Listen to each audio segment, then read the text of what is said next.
Welcome to Grilling to Get Away, the podcast for backyard grillers who want to escape the everyday and fire up the flavor. Whether you're a seasoned pitmaster or just learning your way around the grill, we're here to share tips, tricks, and recipes that will make your next BBQ unforgettable. We'll talk meats, marinades, and even some mouth-watering sides. Plus, we'll answer your grilling questions and dive into everything you need to turn your backyard into the ultimate grill zone. So grab your tongs, fire up that grill, and let's get started. This is Grilling to Get Away, your go-to podcast for all things barbecue. Hey, what's going on, everyone? This is Greg, your co-host of the Grilling to Get Away podcast, and I got a special edition for you today. I'm joined with somebody that I've been following on YouTube for a while, and I'm excited that he reached out because he wanted to be on the podcast to talk about his book, Primal Cuts. But I'm here with Brad Baych. Did I say that okay? Yes, you did. Yeah, you did. You got it. Great. Yeah, no, Brad, I appreciate you coming on the podcast. You got just a wealth of knowledge that I'm excited to share with our listeners and our followers. But for those that might not know who you are, why don't you just kind of, give us a little bit of a bio about who you are and what you're doing now? Yeah. So my name is Brad Baych, and I am the Butcher Wizard on YouTube. So about 3 years ago, I started to put some videos on YouTube about how to get regular cuts from like a Costco or a Sam's or something like that, and how to cut them and save a bunch of money. And they kind of blew up on YouTube, and then kind of push forward from there.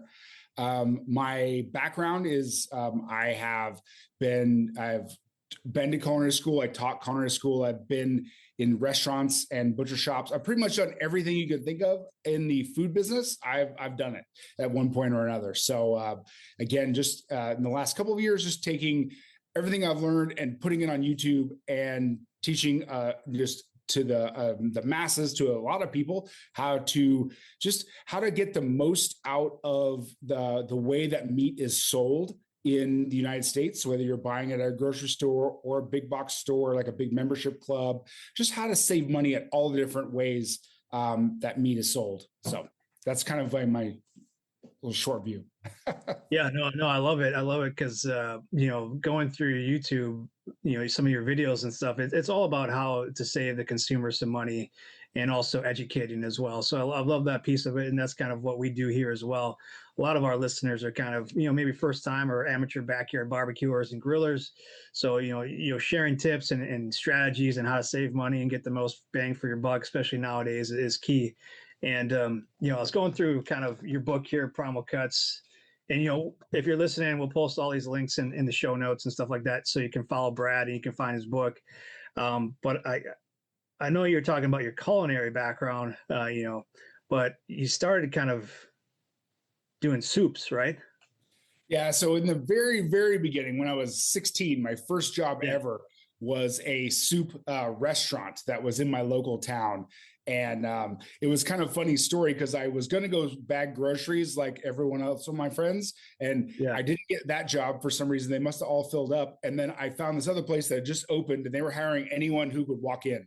And I came in, they're like, "Hey, do you want to do soups?" I'm like, "Sure, why not?" And that was I bit the bug of the restaurant business or the food business in general, and never looked back. So, I tried to do some other things earlier in my life, but I kept coming back to the restaurant business, to the food business.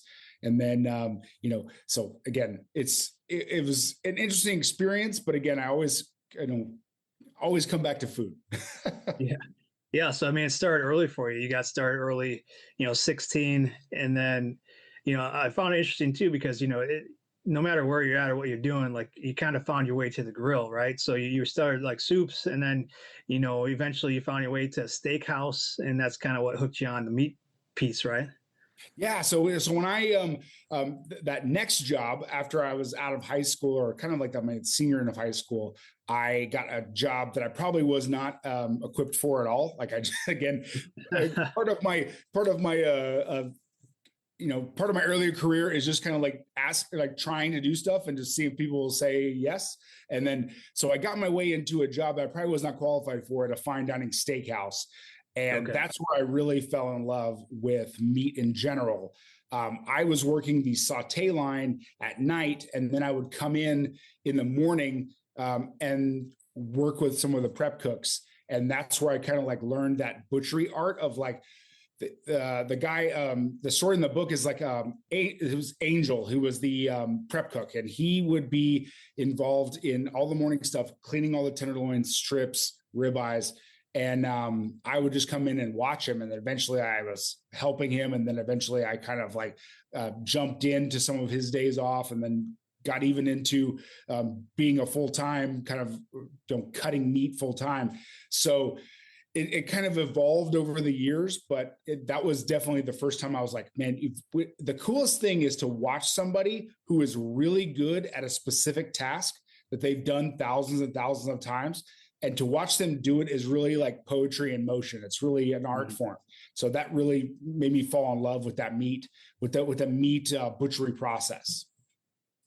Yeah, no, and I love it that now you're paying it forward, right? So you learned from Angel there, and now you're teaching thousands of people online, doing your YouTube thing, and now your book as well. So that's awesome. And now tell me about, like, so you start in the kitchen, you kind of work your way up, you kind of learn the process, you go to culinary school, and then you start working in kind of higher end, so to speak, restaurants and kitchens. What was that experience like? Yeah, so kind of after that, so I went to culinary school. I got a great job in Dallas as a banquet cook for a 5-star or 4-star hotel managed on Turtle Creek, which is great experience. But it was kind of like the Navy SEALs of cooking, where it was like, we are working, not that it was to compare it to the Navy SEALs, but it was like my own version. But like, we worked 12 hours a day. It was a very intense, very high-end deal. Just doing anything that anyone would tell me to do, basically. And but after that, I taught culinary school for a little bit, and that was where I was able to kind of use a lot of the things that I had learned over the years. And that meat butchery class was my favorite class to teach. I did teach some other ones, which were cool too, but like that meat butchery class and teaching people who are just into the culinary field how to merchandise, or how to break down a large cut of meat into a bunch of smaller cuts of meat and utilize those in menus really was beneficial for everybody. I mean, I think we really that's kind of the basis of it, because I feel like once you teach something to many times to some people, then you like fully understand it, because people they make certain mistakes and you gotta correct them, or they've asked the same questions over and over again. It really allows you to be able to teach better, just for the sheer amount of time you've gone over the same thing over and over again. Yeah, no, that makes sense. You do it so many times that it just becomes kind of second nature for you. So tell me like a little bit more. So you transition then to, sharing what you know to an online audience. And I looked this morning before we came on, and that YouTube video you were talking about, the first one that went viral for you, I think it was up to like 4.4 million views. Yep. That's kind of crazy. So, talk to me a little bit about like, what was the inspiration for you sharing that information, and, how did you really come up with that idea to, that video? Yeah, so this is kind of like several years later. I've been a stay-at-home dad. I have 4 kids. And then I kind of wanted to get back into teaching and into the food business. But I didn't have the availability to like jump into a restaurant or anything like that. So I was like, okay, I'll throw some videos on YouTube and see what happens. Not really expecting anything. My 8th video ever was that ribeye video that you're talking about, where it got to 1 million views in 4 days, and it was my 8th video. So I know it's kind of like I hit a chord somewhere with people, because I'm like, I didn't know what I was doing.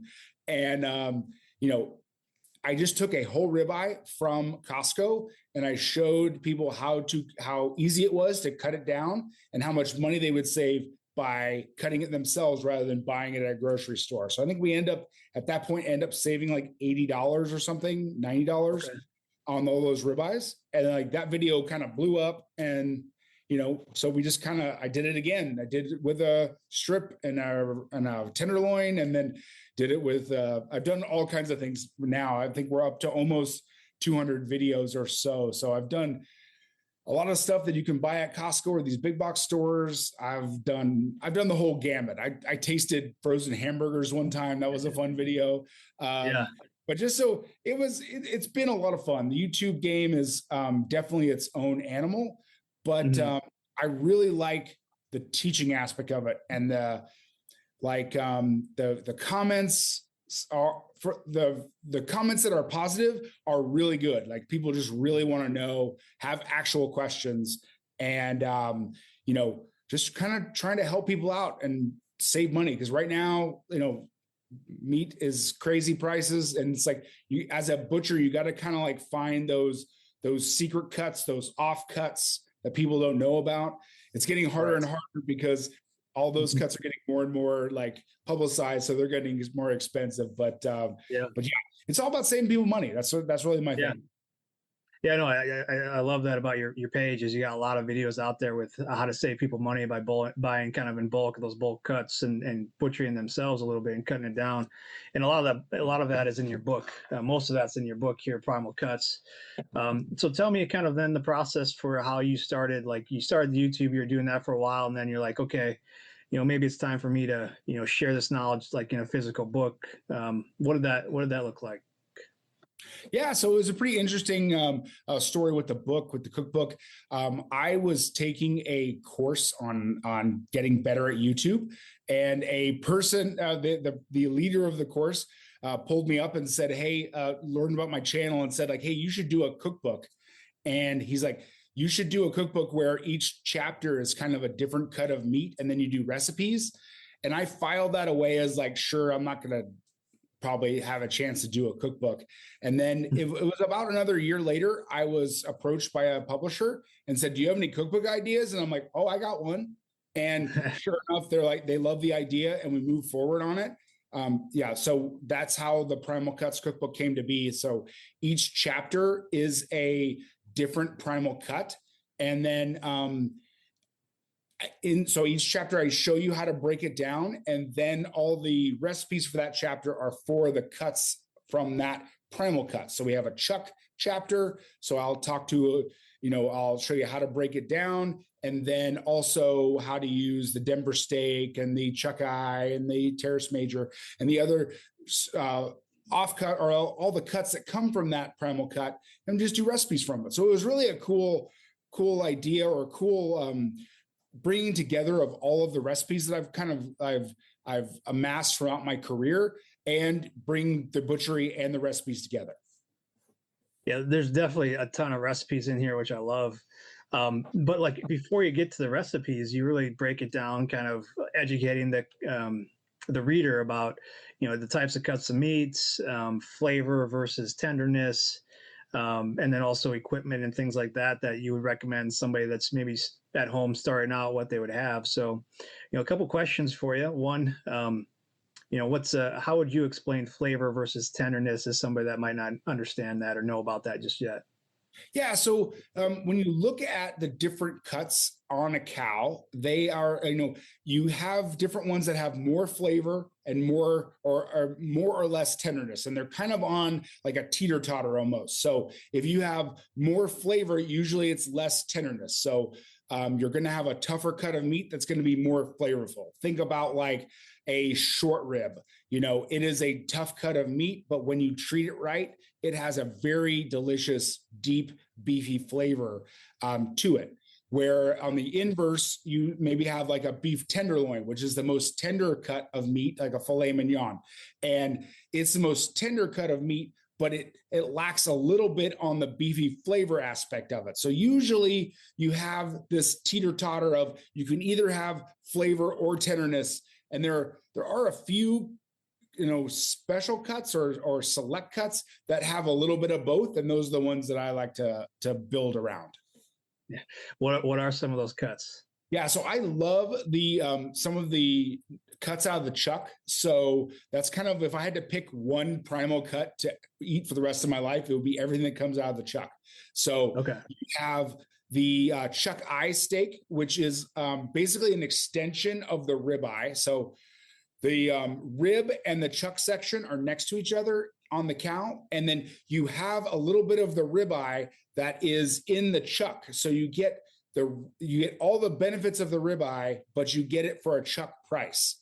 And there's only like 2 to 3 or 4 steaks in the chuck. But if you can find it or cut it yourself, it really, you really get to benefit from the ribeye for like half the price. There's also, like on the chuck, you have the flat iron, which is one of my favorites. It is a great cut that, you know, you can do dry heat cooking with. So grilling or sauteing or searing or whatever. It stays really tender and is really flavorful.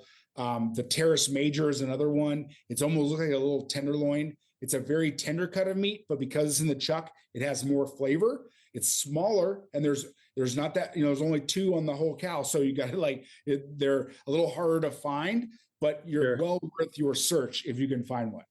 So you mentioned a few times, like in the book and then here on the podcast recently, about the Denver steak. Can you tell me a little bit more about that? Like, where can you find that? And you know, tell me a little bit more about that cut. Yeah. So the Denver steak, another one of those. That's an awesome steak out of the chuck. Again, I'm a chuck fan. So when you take the whole chuck, there's the subprimal cut that comes off of the chuck is the chuck roll. And you can get that at a Costco or a Sam's or anywhere that cuts their own chuck roast. But if you do a little bit extra butchery, which isn't very hard, but you got to know where this muscle is, you take it out, you can get 5 to 6 Denver steaks, and they're beautiful. They're like well marbled. They can be dry heat cooked, so you can do them on the grill or saute pan. It kind of like comparable to a New York strip, but it's even like more well marbled. But it's a great cut of meat. And if you can find one in the grocery store, it's going to be less than some of your more retail or your more premium retail steak cuts. Okay. And that's not really a common one, at least from my understanding of like finding in retail. Yeah, like you can kind of, I have one grocery store that I know sometimes has them. The way you can definitely ensure that you can get one is to get a chuck roll and cut it yourself. Again, it takes a little bit of know-how and a little bit of tutorial, but it's not that hard to do. And with the chuck roll, I think I bought my last chuck roll here. I'm in South Carolina, and I bought the last one at like $7 a pound. So you're getting all those cuts in the chuck for $7 a pound, which is way cheaper than you're going to find anywhere else. Right. Yeah. And that's the advantage of kind of doing it yourself, is you save a little bit of money. And like you break it down pretty good in the book about how to butcher it yourself. So if you're interested in doing something like that, you know, make sure you pick up Primal Cuts by Brad. But so let's say somebody is starting, you know, interested in doing it. They got your book. You know, what are kind of the key pieces of equipment that they might need to get started? Yeah, so it's pretty simple. You need a big cutting board. So that's one thing that some people might not have. But the cutting board I use is 20 inches by 15 inches. And I feel like that's a good size because it still fits in a cabinet, but it is big enough to do some of these bigger projects. Some good knives is also a good thing to do. If you have a 8-inch, 10-inch chef's knife, you're going to be good to go. If you don't, I would suggest if you're going to do like a big strip or ribeye or something like that, that you get I love my 10-inch breaking knife. I have to say, you know, in full transparency that I do have a 10-inch breaking knife and a 6-inch Bowie knife on Amazon for Butcher Wizard. Yeah. But like those are great tools to use. Like I said, the 6-inch Bowie knife is also a great tool. But you may even, I find a lot of people, if you get that, you know, that knife block you may have got when you got married, you know, it has a bunch of knives in it that you haven't pulled out. Yeah. One of them might be a boning knife. So it usually it has a thinner blade. And it's, like I said, the blade's about 6 inches long, and it lets you get kind of around some of those muscle groups. So those are kind of the basic equipment. I would say like optional is a vacuum sealer, because we're going to cut like a whole ribeye. You're going to get 14 ribeyes out of there. So unless you are like super hungry, you're going to probably not eat 14 ribeyes in a timely fashion. So having a way to vacuum seal them is also a great way to extend that shelf life, so you don't end up throwing this stuff away, because here we're trying to save money. So I think those are pretty, if we want to go other optional stuff, a meat grinder is great to go ahead and take the scraps from these projects and grind them into the most delicious ground beef hamburger you've ever had in your life. Like, it's fresh. Yeah. It's got all these different cuts in it if you do it right. And I mean, it's just, now I think that I'm done, but that's like the basics of equipment. But like, man, you can go off the rails with equipment, with everything, right? Yeah, you can do that. Yeah, pretty quick. But like that, I like those ideas for someone just getting started. Now, I got to ask you, you're in this world, aside from the Denver steak, which we just talked about, maybe what's maybe one of your most underrated cuts? Oh yeah, so opposed to all the ones I've talked about, so I'll get out of the chuck. We'll get some other places. I love when I can get a hold of one. A tri-tip is great. I know it's not underrated. A lot of people know about tri-tips, but like I'm in South Carolina, East Coast. We don't get that many tri-tips, so when I see one, I jump on it. We're saying here in the Midwest, we don't see it too often. I think they keep them all in California. I know, right? I went to a conference in Salt Lake City, and I went to the biggest Costco in the world. So they have basically a business center and a regular Costco in the same place.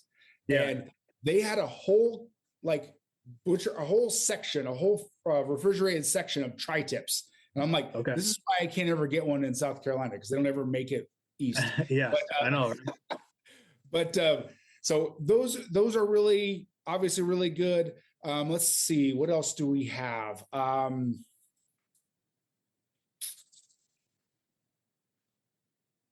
See, I'm blanking. What I like to do too, like this is just a different way to cut a New York strip.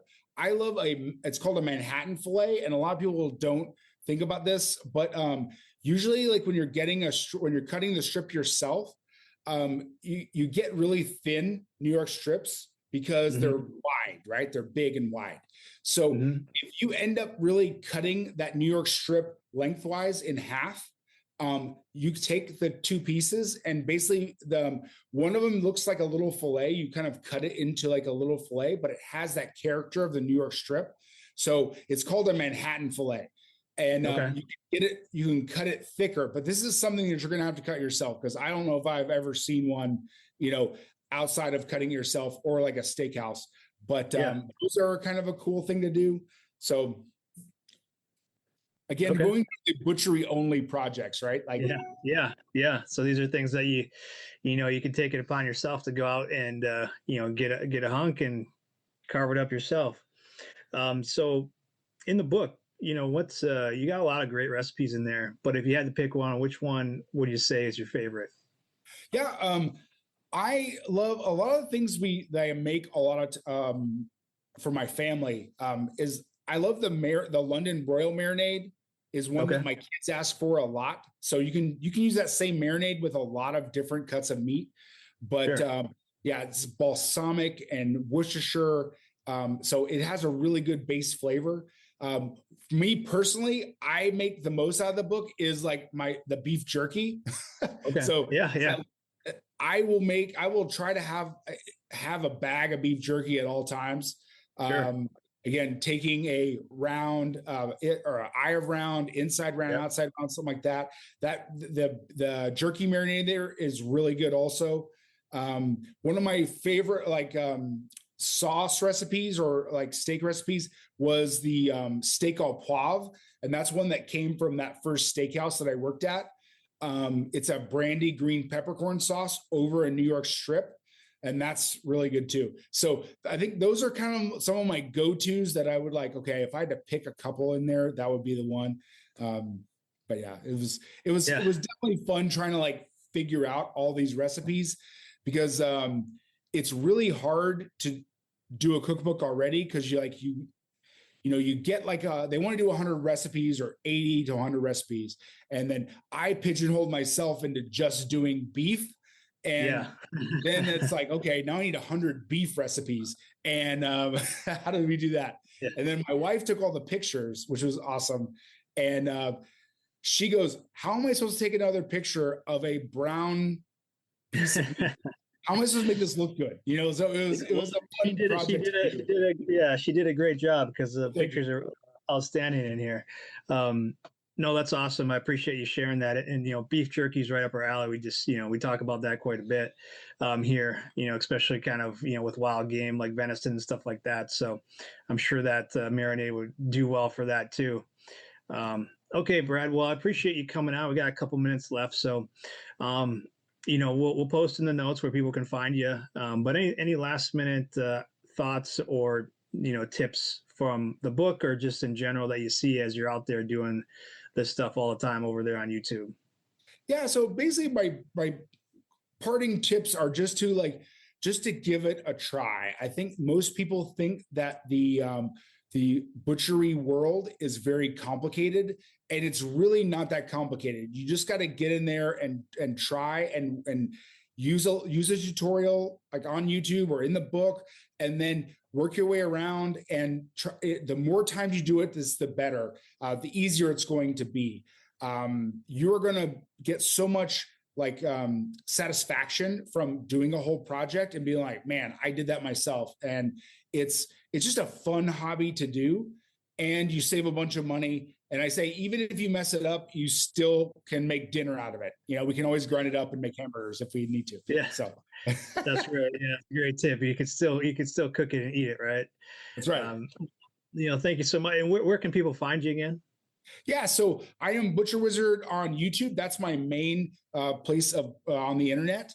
I'm on Instagram and some, you know, Facebook and other things. We also have the Primal Cuts Club, which is my private members only community, and that's primalcutsclub.com. So that's where I kind of teach people individually how, or in a small group, how to do what I do. And yeah, so we're everywhere. We're just keep pumping out YouTube videos and helping people, and that's kind of the whole game, you know. Well, yeah, no, that's great, and I know people appreciate it. And you know, you can find Brad's book Primal Cuts out there on Amazon. Again, we'll post a link to everything in the show notes, so you can go and find it. But Brad, thank you so much for coming on and sharing some of your knowledge with us. We really appreciate it. Thank you so much for allowing me to get a couple minutes with your audience. I appreciate it, man. Yeah, no problem. Take care. Thank you.